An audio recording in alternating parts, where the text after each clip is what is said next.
Good morning students. हमारा topic चल रहा था एक्टिव एंड पैसिव वॉइस। तो ये एक बड़ा टॉपिक है। पिछले सेशन में हमने पढ़ा था प्रेजेंट इंडेफिनिट और पास्ट इंडेफिनिट। आज हम देखेंगे फ्यूचर इंडेफिनिट टेंस की पैसिव बनाते समय हमें क्या करना चाहिए। फ्यूचर इंडेफिनिट टेंस की हेल्पिंग वर्ब होती है शैल और विल एक्टिव में, और पैसिव में इसकी सहायक्रिया हो जाती है शैल बी और विल बी। तो वही नियम रहेगा कि सब्जेक्ट को हमें ऑब्जेक्ट में बदलना है, ऑब्जेक्ट को सब्जेक्ट में बदलना है, वर्ब की थर्ड फॉर्म का प्रयोग करना है, और यदि सब्जेक्ट आपका आई या वी में से है तो हमें शैल बी लगाना है, बाकी के साथ हमें विल बी का प्रयोग करना है। एग्जाम्पल देखते हैं। तो उदाहरण है हमारा कि Ram will eat a mango. Ram एक आम खाएगा। तो सब्जेक्ट है यहाँ पर राम और ऑब्जेक्ट है ए मैंगो। पैसिव बनाते समय हमें क्या करना होता है, सब्जेक्ट को ऑब्जेक्ट के स्थान पर और ऑब्जेक्ट को सब्जेक्ट के स्थान पर। तो ए मैंगो को हम आगे ले आएंगे। अब ए मैंगो के अनुसार यहाँ पर सहायक्रिया आएगी विल बी। विल बी हमेशा याद रखें, जब भी हम पैसिव बनाएंगे तो पैसिव में हमेशा वर्ब की थर्ड फॉर्म आती है। वर्ब है यहाँ पर ईट और ईट की थर्ड फॉर्म हो जाएगी ईटन। अब ये राम पीछे आएगा और उससे पहले बाई लग जाएगा, तो वाक्य बन जाएगा बाई राम। पैसिव बन गई हमारी a mango will be eaten by Ram. ध्यान रखें, जैसा कि पहले बताया था कि अगर आपका एक्टिव का वाक्य पॉजिटिव है तो पैसिव भी पॉजिटिव ही बनेगी, अगर नेगेटिव है तो पैसिव भी नेगेटिव बनेगी, अगर इंटेरोगेटिव है तो फिर पैसिव भी इंटेरोगेटिव बनेगी। एक उदाहरण और देखते हैं। अगला उदाहरण है my brother will not help you.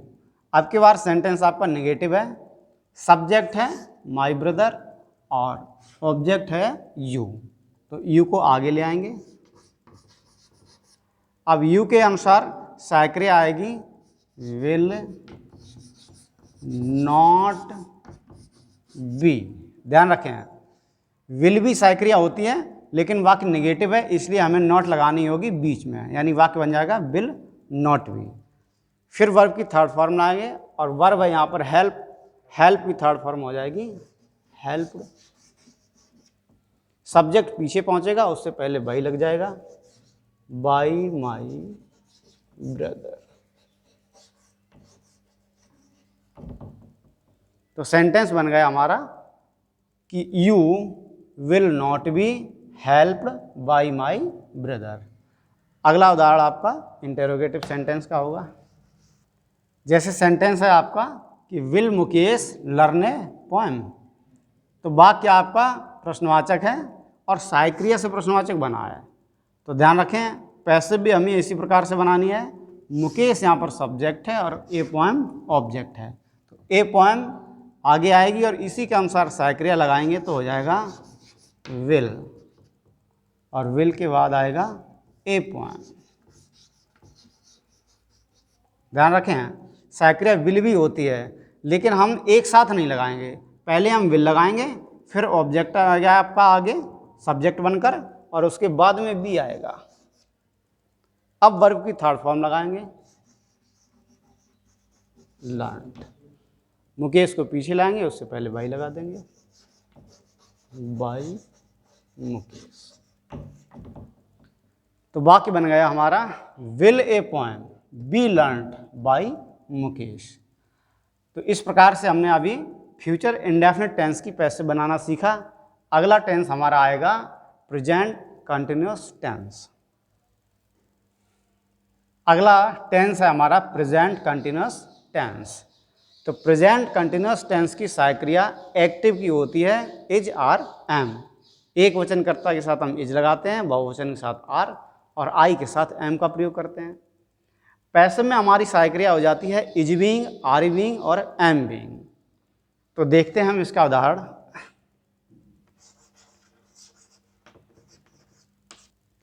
तो सेंटेंस है हमारा the teacher is teaching a lesson. Present continuous tense है, इज के साथ वर्ब की फर्स्ट फॉर्म में आईएनजी आई है। तो सब्जेक्ट है यहाँ पर द टीचर और ऑब्जेक्ट है ए लेसन। तो ए लेसन को हम आगे ले आएंगे और इसी के अकॉर्डिंग अब हेल्पिंग वर्ब लगेगी इज बीइंग। अब वर्ब की थर्ड फॉर्म हमेशा याद रखें कि पैसे में हमेशा वर्ब की थर्ड फॉर्म का प्रयोग होता है, टॉट। टीचर पीछे आएगा, उससे पहले बाई लग जाएगा तो हो जाएगा बाई द टीचर। वाक्य हमारा बन गया a lesson is being taught by the teacher.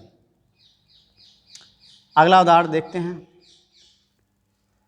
अगला उदाहरण है हमारा the peon is not ringing the bell.